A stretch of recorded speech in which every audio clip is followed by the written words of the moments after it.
আবার দিতে হবে রক্ত। তোমরা যারা বিদেশে বসে করো দেশের ষড়যন্ত্র, তোমাদের বিচার করব বাংলার মাটিতে। এই পদে বক্তব্য রাখার জন্য বিনয়ের সহিত আহ্বান জানাচ্ছি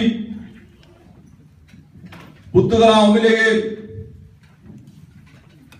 সম্মানিত সদস্য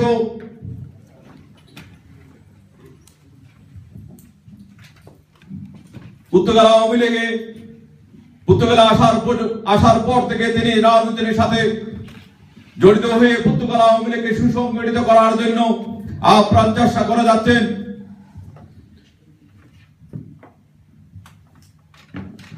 ইউকে ছাত্রলীগের সম্মানিত সহসভাপতি জনাব রনি হুসাইনকে তার মূল্যবান বক্তব্য রাখার জন্য বিনয়ের সহিত আহ্বান জানাচ্ছি।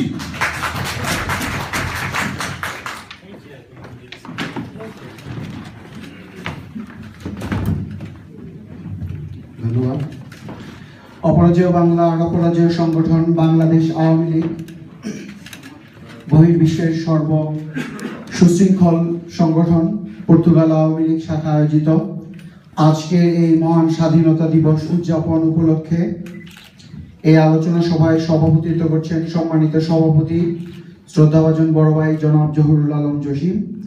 আজকের এই সভার পরিচালনা করছেন পর্তুগাল আওয়ামী লীগের বিপ্লবী সাধারণ সম্পাদক শ্রদ্ধাভাজন বড় ভাই জনাব শওকত ওসমান। আজকের এই আলোচনা সভায় প্রধান অতিথির আসন গ্রহণ করেছেন পর্তুগাল আওয়ামী লীগের সাবেক নির্বাচন কমিশনার জনাব রেহাজ ভাই। আজকের এই আলোচনা সভায় উপস্থিত রয়েছেন পর্তুগাল আওয়ামী লীগের সহসভাপতি এম এ খালেক ভাই, সহসভাপতি শামীম ভাই। উপস্থিত রয়েছেন পর্তুগাল আওয়ামী লীগের বিপ্লবী সাংগঠনিক সম্পাদক প্রিয় বড় ভাই সুআলোচক জনাব মিথুন ভাই।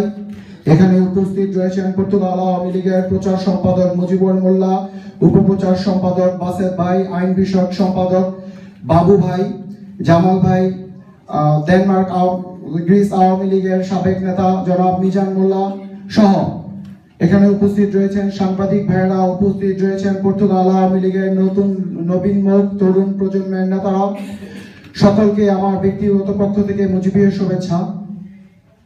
প্রিয় বন্ধুরা আমার, আজকে সময় সংকীর্ণ, এখানে বক্তব্য রাখার অবকাশ নাই। খুব সংক্ষিপ্ত আকারে এক দুইটি কথা বলবো। বক্তব্যের প্রারম্ভে আমি স্মরণ করতে চাই হাজার বছরের শ্রেষ্ঠ বাঙালি জাতির জনক, বাংলাদেশের স্বাধীনতার স্থপতি, আমার রাজনৈতিক জীবনের আদর্শিক পিতা জনাব বঙ্গবন্ধু শেখ মুজিবুর রহমানকে। প্রিয় বন্ধুরা আমার পূর্ববর্তী নেতারা এই স্বাধীনতা দিবস সম্পর্কে আপনাদের সামনে অনেক বক্তব্য উপস্থাপন করেছেন, আপনাদের সামনে অনেক মূল্যবান তথ্য পেশ করেছেন। আমি শুধু একটি কথা বলতে চাই, আপনারা হয়তোবা 1971 সালের স্বাধীনতার যুদ্ধ দেখেননি, আপনারা হয়তোবা 1971-এর পূর্ববর্তী সংগ্রাম দেখেননি। আপনারা দেখেছেন 2001 সাল থেকে 2007 সাল অবধি হায়নাদের তাণ্ডব, টেকনাফ থেকে তেতুলিয়া, রূপসা থেকে পাতুরিয়া আমার ভাইদের রাজপথে রক্ত রঞ্জিত হতে দেখেছেন। আপনারা দেখেছেন বাংলার প্রতিটি গ্রামে গ্রামে, ঘরে ঘরে, ইউনিয়নে ভাই হারানোর বেদনায়, মায়ের সন্তান হারানোর বেদনার হাহাজারি। প্রিয় বন্ধুরা আমার, আপনারা সাক্ষী রয়েছেন কিভাবে সেই সময়ে বাংলার স্বাধীনতার সঠিক ইতিহাসকে বিকৃত করে নতুন প্রজন্মকে কুলসিত করা হয়েছে, নতুন প্রজন্মকে পথভ্রষ্ট করার চেষ্টা করা হয়েছে। আজ সময় এসেছে আমাদের সেই সকল ইতিহাসের কুচক্রীদের, যারা বাংলার ইতিহাসকে বিকৃত করার চেষ্টা করেছে, যারা বাংলার স্বাধীনতার পতাকাকে খামচে ধরার চেষ্টা করেছে, সেই সকল শকুনদের বাংলার মাটি থেকে প্রতিহত করে আমাদের স্বাধীনতার সপক্ষের শক্তিকে সঠিকভাবে স্বাধীনতার পতাকাকে উত্তোলন করতে হবে। বক্তব্যের শেষ পর্যায়ে এসে আমি আপনাদের আরেকটি কথা বলে যেতে চাই।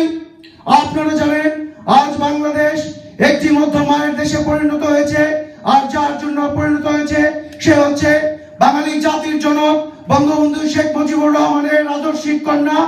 আপনারা যদি বাংলাদেশকে একটি আধুনিক রাষ্ট্র দেখতে চান, আপনারা যদি বাংলাদেশকে একটি স্বশিক্ষিত রাষ্ট্র দেখতে চান, আপনারা যদি বাংলাদেশকে একটি অর্থনৈতিক মুক্তি রাষ্ট্র দেখতে চান, তাহলে আমি আপনাদের সকলকে আহ্বান করব বাংলাদেশকে একটি সুন্দর রাষ্ট্র করার জন্য আমার প্রিয় নেত্রী জননেত্রী শেখ হাসিনার হাতকে শক্তিশালী করার জন্য পর্তুগাল আওয়ামী লীগের প্রত্যেকটি কার্যক্রমকে বাস্তবায়ন করবেন, এই প্রত্যয় এবং প্রত্যাশা ব্যক্ত করে আমি আমার সংক্ষিপ্ত বক্তব্য এখানেই শেষ করছি। জয় বাংলা, জয় বঙ্গবন্ধু।